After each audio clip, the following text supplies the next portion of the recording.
This is an overview of an article entitled Human Urinary mRNA as a Biomarker of Cardiovascular Disease, a proof of principle study of sodium loading in prehypertension, published in the September 2018 issue of Circulation, Genomic and Precision Medicine.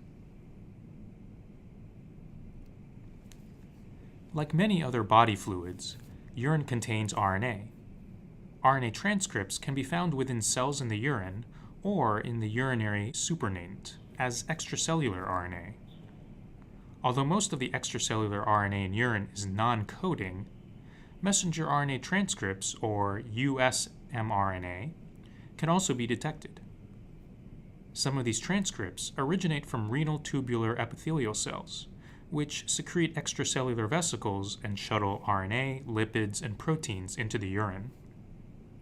Consequently, US-mRNA could provide a window into renal cell function and has been proposed as a non-invasive marker for renal and cardiorenal pathophysiology. However, whether the US-mRNA transcriptome reflects that of renal tissues and whether changes in renal physiology can be detected in US-mRNA is unknown. In the paper under discussion, the authors analyzed publicly available RNA sequencing, or RNA-seq, data to compare the transcriptome of urinary extracellular vesicles from a healthy donor with those of the renal cortex from 28 donors in the Genotype Tissue Expression, or GTEx, database. To avoid overestimating the similarity between US-mRNA and renal cortex mRNA, they analyzed genes that are highly enriched in the kidney separately from genes that are ubiquitously expressed in all tissues.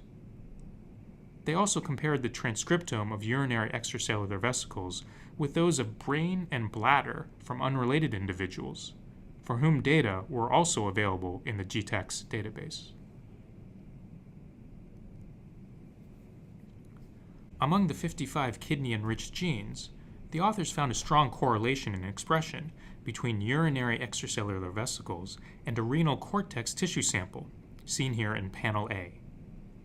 This correlation was very similar to that observed between two renal cortex samples, shown in Panel B, suggesting that variation in the expression of kidney-enriched genes in US-mRNA and renal cortex might, in part, be explained by differences between individuals, rather than tissue type. In contrast, a different pattern was observed for 8,457 ubiquitously expressed genes. As shown in panels C and D, the correlation between ubiquitously expressed genes in urinary extracellular vesicles and renal cortex was weaker compared with the correlation between two renal cortex samples. This suggests that kidney-enriched genes correlate more strongly than ubiquitously expressed genes in renal cortex versus extracellular vesicles. The authors confirmed these findings by repeating their analysis with 27 additional renal cortex samples and performed control comparisons between the transcriptomes of urinary extracellular vesicles and 10 brain and 5 bladder samples from unrelated individuals.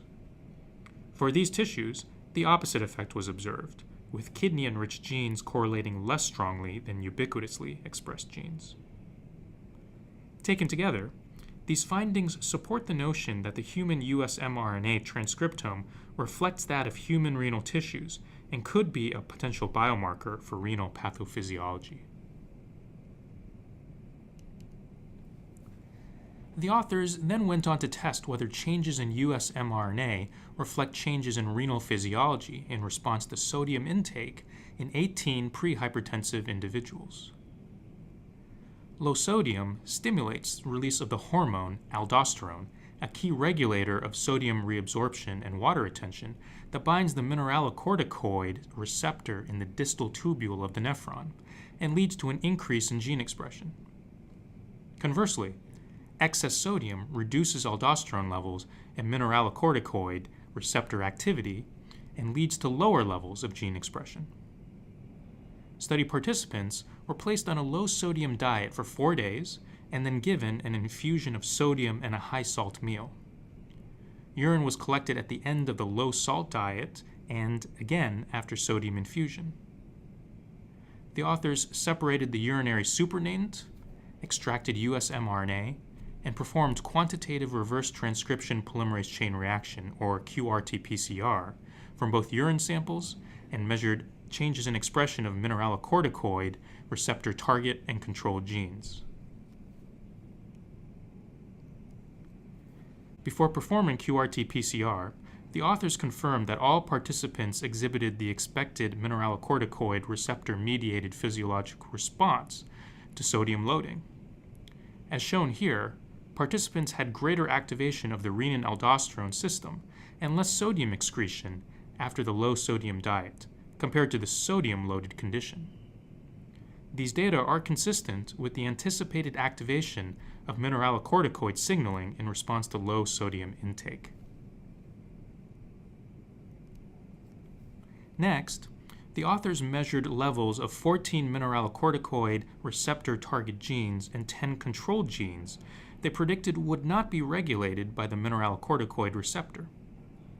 They observed significantly higher expression of 4 out of 14 target genes under the low sodium condition compared with the sodium-loaded condition, as indicated by lower CT values, whereas only 1 out of 10 predicted control genes showed higher expression under the low sodium condition.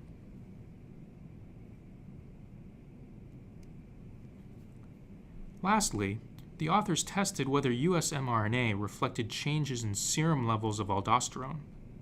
Expression of 7 of the mineralocorticoid receptor target genes and 2 of the control genes were positively correlated with serum aldosterone concentration.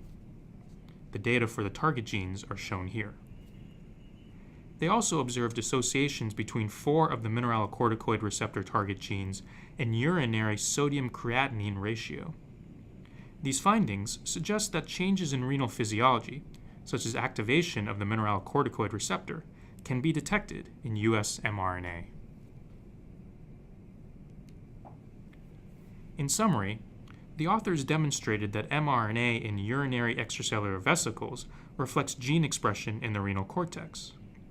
US-mRNA was robustly detected in 5 milliliters of human urine, and changes in US-mRNA might indicate changes in intracellular renal physiology. This study highlights the potential for US-mRNA as a non-invasive biomarker for renal and cardiorenal physiology. In the future, US-mRNA biomarkers might help improve the diagnosis and treatment of cardiovascular disease, including states of excess mineralocorticoid receptor activation in many instances of resistant hypertension.